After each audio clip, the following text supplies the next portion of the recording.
Hello everyone, welcome to our new video.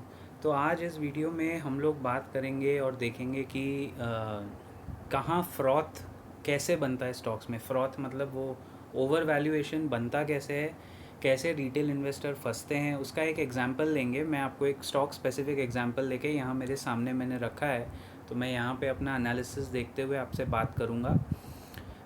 अभी की खबर है that Tata mutual fund, Plutus wealth which is a very renowned fund, wealth managers है, AMCs है, Plutus wealth, Tata mutual fund and a lot of others have picked करीब करीब 1400 करोड़, 1400 करोड़ के shares लिए हैं। कौन से स्टॉक में? रेस्टोरेंट ब्रांड एशिया, जो अर्स्टवाइल पहले आपका बर्गर किंग था, burger King India, restaurant brand Asia company है। उसमें these people have bought 1400 crore के शेयर्स। ये हेडलाइन बन गई, लेकिन अभी इसके अंदर घुसते हैं और इस स्टोरी को ठीक से ट्रैक करते हैं कि कहाँ म्यूचुअल फंड का बाइंग अलग होता है और रिटेल इन्वेस्टर उसकी खबर सुन के फंसते हैं। ये stock by the way 6% up था, फ्राइडे की क्लोजिंग में 6 to 7% ऊपर बंद हुआ है। नाउ हियर द स्टोरी, हाँ, बहुत इंटरेस्टिंग है। प्रमोटर एंटिटी QSR एशिया ने प्रमोटर ने अपने शेयर बेचे हैं। प्रमोटर ने अपनी करीब करीब 12.5 करोड़ शेयर्स बेचे हैं, मतलब वही 14 करोड़। मतलब प्रमोटर ने मैं आपको बताऊं सिंपल टर्म्स में, 25% of their paid up equity promoters have sold.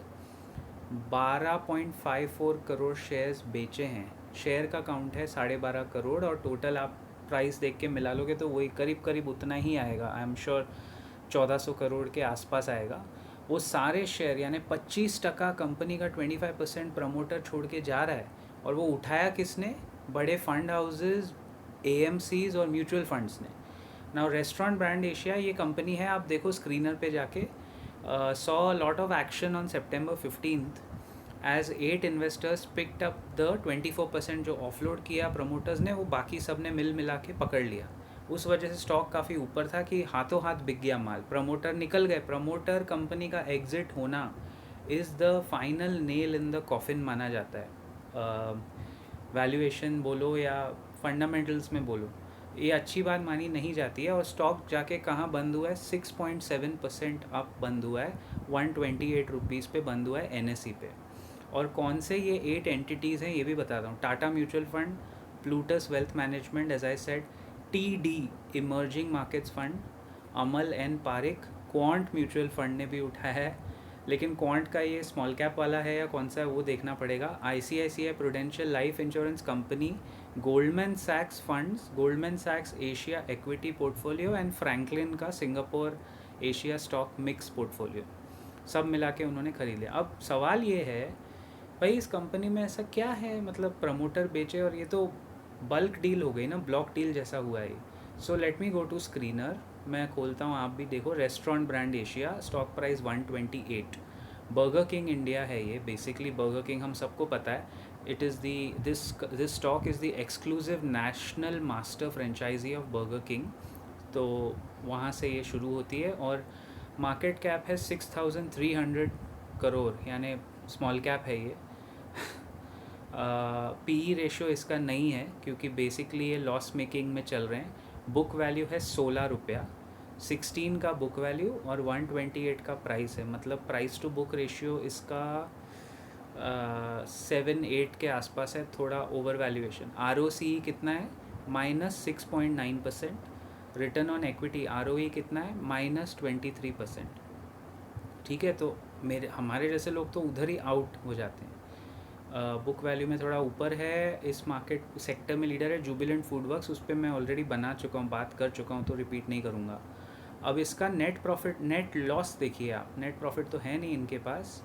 Loss making company, net loss पिछले मार्च 2020 282 करोड़ का लॉस, 2021 235 करोड़ का लॉस, 2022 242 करोड़ का लॉस, और 2023 अभी मार्च में 245 करोड़ का लॉस। मतलब लॉस बढ़ा नहीं है, लेकिन लॉसेस कंटिन्यूसली करती जा रही है कंपनी, इसीलिए ये टेक्निकली लॉस मेकिंग कंपनी। और इसका compounded loss growth, profit growth नहीं, लॉस ग्रोथ है 36% for the last year.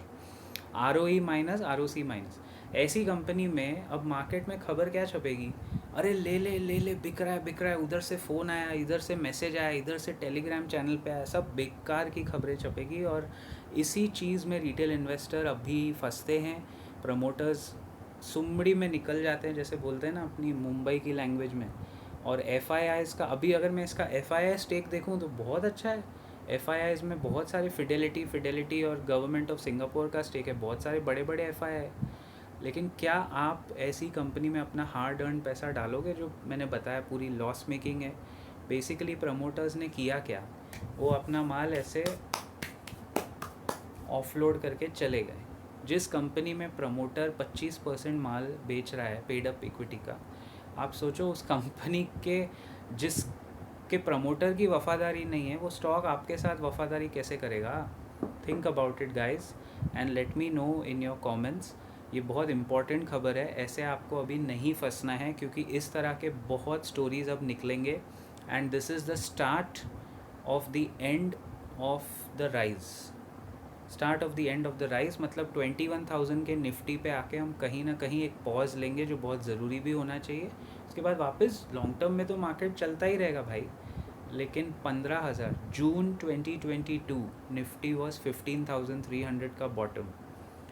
September 2023 within 16 months Nifty has made 20,500। Nifty last 16 महीने में 30% चढ़ा है। सोच के देखिए आप मैं क्या बोल रहा हूँ, और आपको समझ आएगा कि ऐसे कंपनी से हमें बिल्कुल दूर रहना है, सेफ्टी में रहना है, पोजीशन लाइट रखनी है। Alright, I will see you in the next video guys, till then keep profiting as always.